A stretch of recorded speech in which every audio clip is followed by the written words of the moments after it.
నెల్లూరు నగరంలోని షాదీ మంజిల్ నందు ముస్లిం మైనార్టీ ఐక్యవేదిక ఆధ్వర్యంలో నెల్లూరు నగరానికి చెందిన అన్ని రాజకీయ పక్షాల మైనార్టీ నేతలతో రౌండ్ టేబుల్ సమావేశం నిర్వహించారు. ఈ సందర్భంగా వారు మాట్లాడుతూ 5,60,000 జనాభా కలిగిన నెల్లూరు నగరంలో 1,30,000 ముస్లిం మైనార్టీ ప్రజలు నివసిస్తున్నారని, ఏ రాజకీయ పార్టీ అయినా ముస్లిం అభ్యర్థిని మేయర్గా ప్రకటించాలని కోరారు. స్వాతంత్ర్యం వచ్చిన తర్వాత ఇప్పటి వరకు ముస్లిం మహిళకు మేయర్ అవకాశం రాలేదని, కావున ఈసారి అవకాశం కల్పించాలని కోరారు. ఈ కార్యక్రమంలో వైఎస్ఆర్సీపీ నాయకులు అబ్దుల్ మస్తాన్, ఎస్డీపీఐ నేత అబ్దుల్ అజీజ్, టీడీపీ నేతలు జిలానీ, ఇన్సాఫ్ అజీద్ అహ్మద్, కాంగ్రెస్ నుంచి ఫయాజ్, వైఎస్ఆర్సీపీ నేత సమీర్ ఖాన్, షబానా పర్వీన్, నెల్లూరు నగరానికి చెందిన ముస్లిం మైనార్టీ నాయకులు అధిక సంఖ్యలో పాల్గొన్నారు. మన నెల్లూరులో 5,60,000 ఓట్లు ఉన్నాయి. టోటల్ ఓట్లు.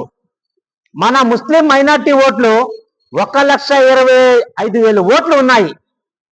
మన ముస్లిం ఓట్లు ఎందుకు ఇవ్వకూడదు? మనకి 30% మెజార్టీ ఉన్నాయి మాది ఓట్లు. అందుకు మేము డిమాండ్ చేస్తున్నాం. మీరు ఈ 2 పార్టీలు ఉన్నాయి, ఇప్పుడున్న తెలుగుదేశం పార్టీ అయినా వైఎస్ఆర్సీపీ పార్టీ అయినా, నేను నెల్లూరు నగర మైనార్టీ అధ్యక్షుడు, నేను వైఎస్ఆర్సీపీ. నాకు పార్టీకి ఇట్లాంటి ఏ సంబంధం లేదు. ఎందుకు ఈ రోజు పెట్టానంటే, మన ముస్లింలకి ఒక హోదా రావాలా. ఆ హోదా ఎందుకంటే మన నెల్లూరులో 30% ఉంది కదా ఓట్లు. అందుకు మేము డిమాండ్ చేస్తున్నాం.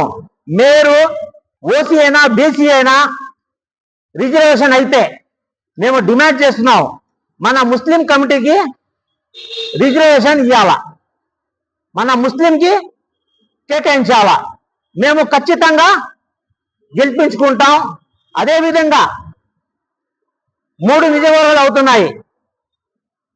దాంట్లో ఒకటికి మన ముస్లింలకి ఎమ్మెల్యే సీటు కేటాయించాలా.